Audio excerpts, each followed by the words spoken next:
कलकत्त्याच्या दक्षिणेश्वर मंदिराचा हुबहू देखावा यवतमाळ शहरातील आठवडी बाजार येथील राणी झाशी दुर्गा उत्सव मंडळाने हुबहू साकारलाय। या ठिकाणी स्थापन होणारी दुर्गा मूर्ती ही कलकत्ता येथील कुंभारटोली येथे तयार करण्यात आली असून मंडळातील कार्यकर्ते हे कलकत्ता येथे नुकतेच पोहोचले। मात्र तेथून दुर्गेची मूर्ती घेऊन यवतमाळ शहरात मूर्ती स्थापनेच्या एक दिवस आधी पोहोचणार। 9 दिवस अतिशय भक्तिभावात पूजा अर्चना करून विविध कार्यक्रम मंडळाच्या वतीने घेण्यात येत असल्याचे सांगण्यात येत आहे। यवतमाळ शहरातील हा बंगाली दुर्गा उत्सव मंडळ राणी झाशी बंगाली दुर्गा उत्सव मंडळ मागील 14 वर्षापासून आम्ही साजरा करीत आहोत। या बंगाली उत्सवात आम्ही विविध प्रकारचे असे सामाजिक उपक्रम सुद्धा राबवतो। त्यात रक्तदान आहे, पर्यावरण आहे, असे विविध प्रकारच्या सामाजिक उपक्रम राबवतो। त्यासोबतच लहान मुलांना स्टेज मिळावा म्हणून आणि महिलांना स्टेज मिळावा म्हणून सांस्कृतिक कार्यक्रम सुद्धा एकपात्री नाटिका असो किंवा सामूहिक नाटिका असो या प्रकारचे हे सुद्धा आम्ही विविध असे कार्यक्रम घेतो आणि संगीताचा सुद्धा कार्यक्रम घेतो। दसऱ्याच्या दिवशी शेवटच्या दिवशी कराओके म्हणून एक अतिशय आगळा वेगळा असा भक्तिमय संगीताचा कार्यक्रम सुद्धा मंडळ उपक्रम हा राबवत असतो। संजय काकडे। जय हिंद, जय माता दी साथियों। आज महाराष्ट्रामधील यवतमाळ ह्या शहरामध्ये आम्ही राणी झाशी दुर्गा उत्सव पूजा इथं मागील 2010 पासून तर आज 2024 पर्यंत आम्ही सतत साजरा करत आहोत। आमच्या ह्या मंडळाचं वैशिष्ट्य असं आहे की यवतमाळमध्ये पूर्ण हे देखावा इथं हे तयार होतो, परंतु हे जे आमची जी मूर्ती आहे ते कलकत्तावरून आम्ही इथं आणतो आणि जे देशातील नंबर 1 वरती जे स्थान आहे कलकत्ता दुर्गा देवीचं आणि महाराष्ट्रामधलं जे आपला यवतमाळचा नाव जे 2 नंबर वरती आपण नावलौकिक केलेलं आहे यवतमाळकरांनी, तर ह्याच्यामध्ये हुबहू कलकत्त्यासारखाच इथं संपूर्ण प्रकारचा देखावा आम्ही इथं तयार करतो भाविक भक्तांसाठी।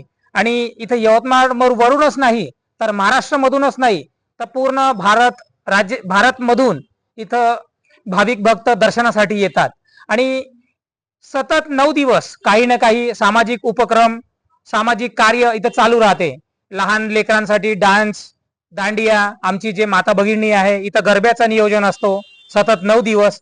आणि ह्याच माध्यमातून आम्ही जे आमचे जे पोरं आहे त्यांना सुद्धा एक मोटिवेशन भेटते। कॉम्पिटिशन आज जे जग आहे त्याच्यामध्ये कॉम्पिटिशनचा जमाना आहे, त्यांना इथं आम्ही प्रॅक्टिस देतो, इथं त्यांचे शिबिर घेतो आणि ह्याच प्रकारे आम्ही आमचं जे येणारं जे नेतृत्व सुद्धा आहे ते आम्ही इथं तयार करण्याचा प्रयत्न करतो का आता हा जो आमचा मंडळ आता सतत निरंतर असंच लोकांना सेवा देत राहणार।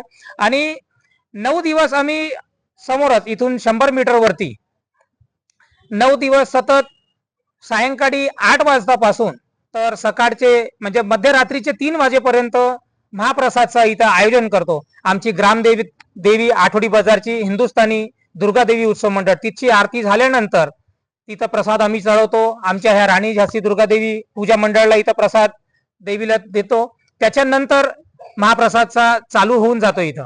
महाराष्ट्र टीव्ही 24 साठी अक्रम दिवान, यवतमाळ।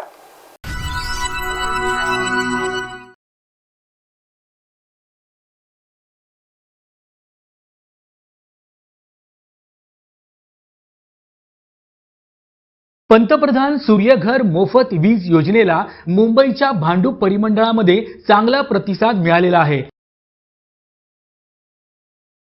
महावितरणाच्या या परिमंडळात 600 ग्राहकांनी आपल्या घराच्या छतावर सौर ऊर्जा प्रकल्प बसवलेले आहेत आणि त्यामधून त्यांना मोफत वीज मिळणे देखील सुरू आहे। यामध्ये ठाणे शहरात 53 तर वाशीमध्ये 150, पेणमध्ये 397 अशा एकूण 600 ग्राहकांनी सौर वीज मिळवण्यास सुरुवात केलेली आहे।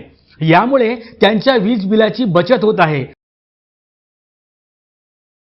या योजनेमध्ये निवासी घरगुती कुटुंबांसाठी प्रति किलोवॅट 30,000 रुपये अनुदान मिळते, तर 3 किलोवॅट पर्यंत अतिरिक्त 1 किलो क्षमतेसाठी 18,000 रुपये इतके अनुदान दिले जाते। ही योजना फायद्याची असल्यामुळे नागरी भागात देखील ग्राहकांचा मोठा ओढा सौर ऊर्जेकडे वाढत आहे। महायुती सरकारमुळे नागरिकांच्या वीज बिलाची मोठ्या प्रमाणात बचत होत आहे।